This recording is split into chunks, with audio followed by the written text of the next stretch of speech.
तो देखो एल्कोहल के बाद हम शुरू करते हैं फिनॉल। ठीक, सबसे पहले हम जानेंगे फिनॉलिक कंपाउंड के बारे में कि फिनॉलिक कंपाउंड किसे कहते हैं। अगर मान लो मेरे पास कोई बेंजीन रिंग हो, उस बेंजीन रिंग में से OH ग्रुप अगर डायरेक्ट जुड़े रहते हैं तो उसको हम बोलते हैं फिनॉलिक कंपाउंड। ठीक है, जो मेरा फिनॉल है वो भी एक फिनॉलिक कंपाउंड है।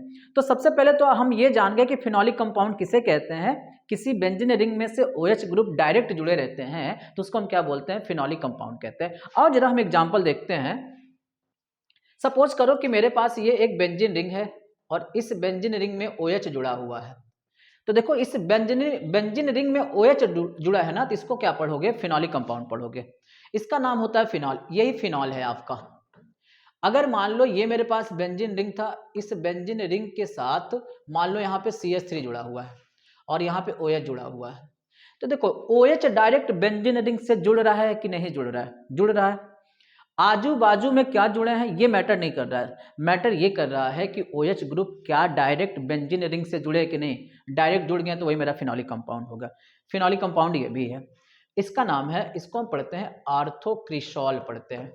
ठीक है, इसको क्या पढ़ने वाले हो, आर्थोक्रिसॉल पढ़ने वाले हो। अब देखो ये जो बेंजीन है ना, ये बेंजीन में मान लो ये ग्रुप है। अब इस ग्रुप से क्या है ना, ये वाला जो पोजीशन होता है वो आर्थो, ये होता है मेटा और ये होता है पैरा। ये उल्टा भी चल सकता है, आर्थो मेटा और पैरा।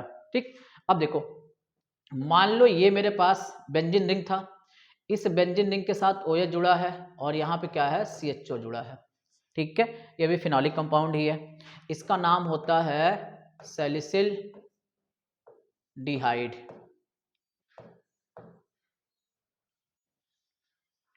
ठीक है, अब देखो ये मान लो मेरे पास ये बेंजीन रिंग है, इसमें OH जुड़ा है और इसके साथ मैंने जोड़ दिया COOH। तो इसको हम क्या पढ़ते हैं, सैलिसिलिक एसिड पढ़ते हैं। तो ये जितने भी कंपाउंड है सारे के सारे कंपाउंड क्या है, फिनॉलिक कंपाउंड है। ठीक है, हमको सिर्फ पढ़ना है किसके अबाउट, हमको सिर्फ पढ़ना है फिनॉल के अबाउट। ठीक है, अब देखो फिनॉल की अगर हम बात करें तो फिनॉल का जो मॉलिक्यूलर फार्मूला होता है वो होता है C6H5OH। अगर हम इसके स्ट्रक्चरल फार्मूला की बात करें तो इसका जो स्ट्रक्चरल फार्मूला है वो देखो क्या होता है। आप बना लो बेंजीन और इस बेंजीन के साथ जोड़ लो OH, ये इसका स्ट्रक्चरल फार्मूला हो गया। कंफर्म हो, चलो अब देखो अगर हम इसके खोज की बात करें कि इसकी खोज सबसे पहले किसने करी थी, तो इसकी खोज करे थे रुंगे। और जब इसका खोज किए थे तो इसका नाम रख दिए थे कार्बोलियम। कार्बोलियम, कार्बोलियम देखो ये दो वर्ड से मिलकर बना हुआ है जिसको हम कहते हैं कार्बो और प्लस ओलियम। कार्बो का मतलब यहां है कोल से, ओलियम का मतलब होता है ऑयल से। तो जो चारकोल आयल था ना, उसी चारकोल आयल से सबसे पहले इसने इसकी खोज करी थी। कंफर्म हो ना। इस फिनॉल को और किस किस नेम से जान सकते हो, अदर नेम। इसका अगर हम अदर नेम की बात करें तो इसका अदर नेम देखो क्या होता है, अदर नेम देखो OH को हम पढ़ते हैं हाइड्रोक्सी, हाइड्रोक्सी। और ये जो OH है बेंजीन में जुड़ा है इसलिए इसको हम पढ़ेंगे हाइड्रोक्सी बेंजीन, या इसी का एक और नाम है बेंजीनॉल। क्योंकि OH ग्रुप के लिए हम क्या लगाते हैं, OL ग्रुप जो OL लगाते हैं। ठीक है, ये बात समझ गए ना। चलो अब हमको क्या देखना है कि फिनॉल को कैसे कैसे हम बना सकते हैं, मतलब इसका मेथड ऑफ प्रिपरेशन देखना है। तो सबसे पहला जो आपके पास मेथड है वो है बाई क्लोरोबेंजीन। ठीक है, इसको हम कहते हैं डाउ प्रोसेस भी। क्लोरोबेंजीन का मतलब क्या हो गया कि मान लो आपके पास ये बेंजीन था और इस बेंजीन में आपने क्या कर दिया, Cl जोड़ दिया, तो ये हो गया क्लोरोबेंजीन। क्लोरोबेंजीन को हमको करना क्या है कि NaOH के साथ रिएक्शन कराना है। पर ये याद रखना कि ये रिएक्शन बहुत आसानी से होने वाला नहीं है, क्योंकि ये जो रिएक्शन है वो एक तरीके से न्यूक्लियोफिलिक सब्स्टिट्यूशन रिएक्शन है, न्यूक्लियोफिलिक सब्स्टिट्यूशन रिएक्शन है। और ये याद रखो ये एक तरीके से हेलोएरीन है, तो हेलोएरीन का न्यूक्लियोफिलिक सब्स्टिट्यूशन रिएक्शन आसानी से नहीं होता है। कंफर्म हो, इसलिए हमको क्या करना पड़ेगा, इस रिएक्शन में टेम्परेचर हाई रखना पड़ेगा। हम यहाँ पे टेम्परेचर जो रखते हैं वो इतना टेम्परेचर रखते हैं, 6 to 3 केल्विन टेम्परेचर रखते हैं। अब इस केसेज में जब इतना टेम्परेचर रखोगे तो देखो ये रिएक्शन आप यहाँ से कैसे करने वाले हो, ये इतना सारी चीज़ें एक साथ हटा लो। तो जब इतना सारा चीज़ें एक साथ हटा लोगे तो बताओ यहाँ से क्या बन गया, OH यहाँ जुड़ गया और यहाँ से बताओ क्या निकल गया, NaCl निकल गया। कन्फर्म हो? अब एक बात याद रखो, यहाँ न्यूक्लियोफिलिक सब्स्टिट्यूशन रिएक्शन क्यों कह रहे हैं, OH जो होता है OH के ऊपर माइनस होता है, इस OH के ऊपर क्या होता है, माइनस होता है, और Cl के ऊपर भी क्या है, माइनस है। तो न्यूक्लियोफाइल ये भी है, न्यूक्लियोफाइल ये भी है, एक न्यूक्लियोफाइल दूसरे न्यूक्लियोफाइल को हटाया हुआ है, इसीलिए इस रिएक्शन को हम कहते हैं न्यूक्लियोफिलिक सब्स्टिट्यूशन रिएक्शन। कंफर्म है ना? और इसी रिएक्शन को हम डाउ प्रोसेस के नाम से भी जानते हैं। कंफर्म हो? चलो, ये पहला मेथड था मेरा। दूसरा मेथड देखो क्या है, बाई बेंजीन सल्फोनिक एसिड। तो सबसे पहले तो तुम ये जान लो भैया कि सल्फोनिक एसिड का सिंबल क्या होता है, सल्फोनिक एसिड कहते किसे हैं। तो जब भी सल्फोनिक एसिड आ जाएगा तो उस सल्फोनिक एसिड के लिए SO3H लिखा जाता है। और इसने कहा है कि बेंजीन सल्फोनिक एसिड, मतलब आपको क्या करना है, बेंजीन में इस SO3H को जोड़ना है, तो ये आपका बन जाएगा बेंजीन सल्फोनिक एसिड। जैसे ये मान लो मेरे पास हो गया बेंजीन, और इस बेंजीन में SO3H को जोड़ दो तो बेंजीन सल्फोनिक एसिड हो गया। और इसका भी रिएक्शन आपको कराना है NaOH के साथ, ठीक है। अब एक बात याद रखो, SO3 के पास होता है 2 माइनस, तो जब ये रिएक्शन होगा तो ये जो Na है वो SO3 के साथ निकलेगा, तो Na के पास बताओ कितना प्लस होता है, 1 प्लस होता है। अगर देखा जाए तो इन दोनों का कॉम्बिनेशन होगा तो Na2SO3 होगा, मतलब यहाँ पे SO3 जो है वो 2 सोडियम के साथ निकलेगा, तो यानी ये हो गया Na2SO3, हाँ या ना। यहाँ का सोडियम देखो एक ही बार है, तो हमको करना क्या पड़ेगा, यहाँ से 2 से मल्टीप्लाई करना पड़ेगा, ठीक। अब देखो हुआ क्या कि यहाँ से 2 Na निकल गया SO3 के साथ, तो बताओ क्या क्या बचा, 2 OH बचा ना, एक OH और एक OH यहाँ बचा, हाँ या ना। ऊपर देखो क्या बच रहा है, यहाँ पे देखो पहले से तो H बचा ही है, इसमें से क्या करो, ये वाला जो ऑक्सीजन है इस वाले ऑक्सीजन को लाके यहाँ दे दो, तो ये क्या बन गया, फिनॉल बन गया। अब बताओ तुम्हारे पास ये क्या बच रहा है, 2 हाइड्रोजन 1 ऑक्सीजन, तो 2 हाइड्रोजन 1 ऑक्सीजन मिलके क्या बना लेगा, H2O बना लेगा। बोलो समझ गए कि नहीं समझ पा रहे हो, ठीक है। अब देखो, अब तुमसे क्या पूछ सकता है, अब तुमसे ये पूछेगा कि बेंजीन सल्फोनिक एसिड से आपको क्या करना है, फिनॉल बनाना है। लेकिन अगर मान लो बेंजीन सल्फोनिक एसिड से ना कह के कह दिया कि बेंजीन से बनाओ, ठीक, तो बेंजीन से बनाना होगा, तो देखो ये बेंजीन का फार्मूला हो गया, ये हो गया मेरा बेंजीन से फार्मूला।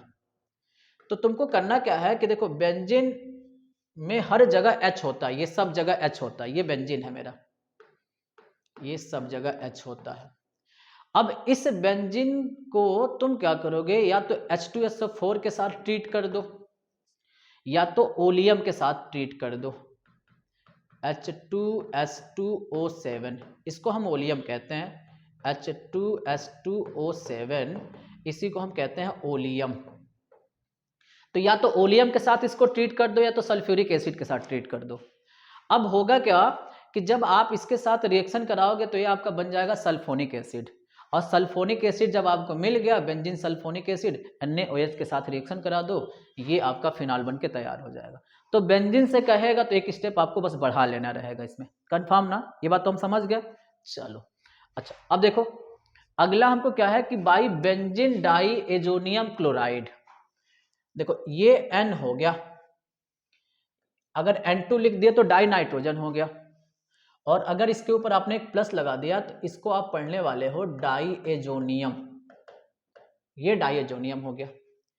Cl के ऊपर एक माइनस है तो इसको हम पढ़ते हैं क्लोराइड, अगर दोनों को कंबाइन कर दोगे तो ये हो गया N2Cl। देखो एक प्लस एक माइनस आपस में कट जाएगा, तो ये आपस में डायरेक्ट कंबाइन हो गया, तो इस पूरे का नाम हो गया डाई एजोनियम क्लोराइड। और अगर इसी डाई एजोनियम क्लोराइड को हम बेंजीन से जोड़ दें तो उसको हम पढ़ने वाले हैं बेंजीन डाई एजोनियम क्लोराइड। जैसे ये मान लो हो गया N2Cl डाई एजोनियम क्लोराइड, और इसको मैंने ऐसे बेंजीन के साथ जोड़ दिया तो ये हो गया बेंजीन डाइएजोनियम क्लोराइड। इस बेंजीन डाइएजोनियम क्लोराइड को तुमको करना क्या है, H2O के साथ गर्म करना है। और हमको बहुत अच्छे से पता है कि ये जो H2O होता है ना, ये वाला H2O, वो हमको दो चीज़ देता है। पहली चीज़ कौन सी बताओ? एक देता है H+ और दूसरा क्या देता है, OH-। जब भी बेंजीन डाइएजोनियम क्लोराइड आएगा तो तुमको करना क्या है कि इसका मुंडी यहाँ से काट देना है। मुंडी काटने के बाद इसमें से जो नाइट्रोजन होता है वो सबसे पहले किनारा कर लेता, कहता है कि बस करो, हमको मुक्त कर दो यहाँ से। और ये वाला जो Cl है इस वाले प्लस के साथ गठबंधन कर लेगा, तो ये हो गया HCl। तो बाकी बताओ अब कौन कौन बचा? एक तो ये बेंजीन रिंग बचा बॉन्ड खाली करके, और यहां से कौन बच रहा है, OH बच रहा है। तो इस OH को लाके यहाँ जोड़ दो। इसी को क्या पढ़ने वाले हो, फिनॉल पढ़ने वाले, कंफर्म। लेकिन ये क्या कह सकता है कि कहेगा कि नहीं नहीं, फिनॉल को आप एनिलीन के साथ बनाओ। बड़ा सिंपल है। ये जो बेंजीन डाइएजोनियम क्लोराइड आता है ना, वो एनिलीन से ही बनता है। अब कैसे बनता है कि ये देखो, ये पहली बात तो ये हो गया आपका बेंजीन, और इस बेंजीन में आपने जोड़ दिया NH2, तो इसको हम पढ़ने वाले हैं एनिलीन। और इस एनिलीन को क्या करो आप, NaNO2 और प्लस HCl के साथ ट्रीट कर दोगे तो तुमको क्या मिल जाएगा, बेंजीन डाइएजोनियम क्लोराइड मिल जाएगा। तो अगर चाहे एनिलीन कहे और चाहे बेंजीन डाइएजोनियम क्लोराइड कहे, यही मेथड होता है। एनिलीन कहेगा तो आपको ये वाला स्टेप बढ़ा के ये लाना है, मतलब कुछ भी कर लो इसी से रिएक्शन आपको कराना है। और मजे की बात ये जान जाओ कि ये जो मेथड है वो लैब मेथड है, फिनॉल बनाने का लैब मेथड है। क्वेश्चन पूछा भी है कि फिनॉल बनाने का लेबोरेटरी मेथड आप लिखिए। कंफर्म हो? ये बातें क्लियर हो रहा है कि नहीं हो रहा है? चलो अगला देखो, क्यूमीन के द्वारा। तो क्यूमीन के द्वारा पहले तो सबसे पहले आपको ये जानना है कि क्यूमीन कहते किसे हैं। तो आपको यहाँ पे रावण बनाना है। ये कार्बन हो गया मेरा 3, ये रावण का सर है और ये मेरा रावण हो गया ऐसे। कंफर्म? ये बन गया क्यूमीन। कार्बन के बॉन्ड को पूरा करना है तो यहाँ पे 3 हाइड्रोजन, यहाँ पर भी 3 हाइड्रोजन और यहाँ पर 1 हाइड्रोजन। इस क्यूमीन का हमको करना है एयर के साथ ऑक्सीडेशन। अब ये जो एयर है या डाइऑक्सीजन कहते हो, ये क्या होगा कि इस कार्बन के साथ जुड़ेगा। पर समस्या ये है कि इस कार्बन के पास बॉन्ड खाली नहीं है। ठीक है, तो आपको बॉन्ड खाली कराना है। कैसे खाली कराओगे? तो देखो, ये बेचारा हाइड्रोजन छोटा बालक है। अब मान लो ये ऑलरेडी यहाँ कुर्सी पे बैठा हुआ है और आप ये बड़े हो, तो अगर आप मान लो इसके साथ यहाँ पे बैठना चाहते हो तो आपके पास 2 ऑप्शन है, या तो इस छोटे बालक को उठा के फेंक दो यहाँ से, या तो उसको क्या करोगे, अगर इसको क्या करोगे कि इसको इसके साथ अत्याचार नहीं करना चाहते तो तुम क्या करने वाले हो, इसको बहला के फुसला के भेजोगे, बाबू ये लेते आओ, समझ रहे हो, जाओ बाबू पानी लेते आओ, जाओ बाबू नमकीन लेते आओ। तो यही क्या करेगा, इस हाइड्रोजन को बोलेगा कि बाबू जाओ तुम पानी लेके आओ। तो जब ये पानी लेके आएगा तो अब पानी लेने जब चला गया तो ये देखो, ये हो गया C और ये हो गया CH3 और देखो ये ऐसे बना। अब इसका जब ये यहाँ से H चला गया तो ये वाला बॉन्ड खाली हो गया। अब ये वाला जो ऑक्सीजन 2 है वो ऑक्सीजन ऐसे आ गया। ऑक्सीजन 2 बॉन्ड बनाता है, तो ये तो ऑक्सीजन के पास 2 बॉन्ड हो गया है, पर क्या इस ऑक्सीजन के पास 2 बॉन्ड है? नहीं ना, एक ही बॉन्ड है ना, एक इसका बॉन्ड खाली है। अब हाइड्रोजन उधर से पानी लेके आएगा तो कहेगा ए हमारी जगह बैठ गए तुम, ठीक है, तो बोलेगा कोई बात नहीं, ये वाला जगह खाली है, तुम यहाँ आके जुड़ जाओ। इसको हम पढ़ते हैं, देखो ये वाला जो है इसको हम पढ़ते हैं क्यूमीन, और इसको पढ़ने वाले हो क्यूमीन हाइड्रोपरऑक्साइड। अब इसको हम करेंगे क्या, इसका हम एसिडिफिकेशन करते हैं। एसिडिफिकेशन का मतलब एसिड के साथ रिएक्शन करना है, तो HCl के साथ आपको यहाँ से क्या करना है, रिएक्शन करना है। जब भी आपको किसी एसिड को रिप्रेजेंट करना हो H+ लिख लोगे, एसिड का रिप्रेजेंटेशन हो गया। जब इसमें इसका एसिडिफिकेशन करोगे तो ये क्या होगा, यहाँ से ये इतनी सारी चीज़ें निकल जाएगी। ठीक है, अब जब ये सारी चीज़ें निकल गए तो बताओ कौन बचा यहाँ पर, ये मेरा बन गया यहाँ से बेंजीन, और इसके साथ जुड़ गया OH, तो ये बताओ क्या हो गया, फिनॉल ना। और निकला क्या क्या है बताओ, CH3CO, और ये क्या निकला है, CH3। तो ये क्यूमीन बनाने का मेथड था, ठीक है, सॉरी, क्यूमीन से फिनॉल बनाने का मेथड था। अब हम क्या करते हैं, जो भी अभी पढ़े उसका क्वेश्चन देखते हैं। ये क्वेश्चन है कि आपको करना क्या है कि फिनॉल बनाना है किसी भी दो मेथड के थ्रू, समझ रहे हो कि नहीं।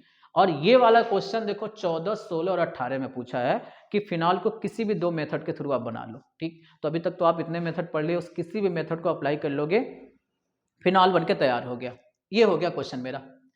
अगला क्वेश्चन क्या इसने पूछा है कि आपको फिनॉल का फॉर्मेशन करना है लैब में। तो अभी हमने बताया ना कि जो बेंजीन डाई एजोनियम क्लोराइड होता है उससे अगर फिनॉल बनाते हो तो वही आपका लैब मेथड कहलाता है। चलो अब अगला देखो, यू हैव गिवन बेंजीन, आपको दिया गया है बेंजीन, वेरी गुड। ओ ये देखो बेंजीन हो गया, और उसके बाद conc H2SO4, very good. H2SO4 ले लोगे तो बताओ ये क्या बनने वाला है, ये बन जाएगा SO3H। उसके बाद इसने NaOH दे दिया, तो जब NaOH दे देगा तो बताओ क्या करोगे, ये जो SO3 है Na के साथ निकालोगे, Na2SO3, 2 से मल्टीप्लाई करोगे, बाकी यहाँ से OH जोड़ लोगे, और लास्ट में बताओ क्या बना लोगे, H2O बना लोगे। ये वाला क्वेश्चन 2018 में आया, आसान है ना। ओके, ये देखो आपको यहाँ से फिनॉल बनाना किससे, क्लोरोबेंजीन। ये क्वेश्चन NCERT का भी है, 2018 में भी पूछा है। कभी कभी इसको डायरेक्ट डाउ प्रोसेस के नाम से भी पूछ सकता है, ठीक है। आपको घबराना नहीं है, केवल जुड़े रहना है हमसे।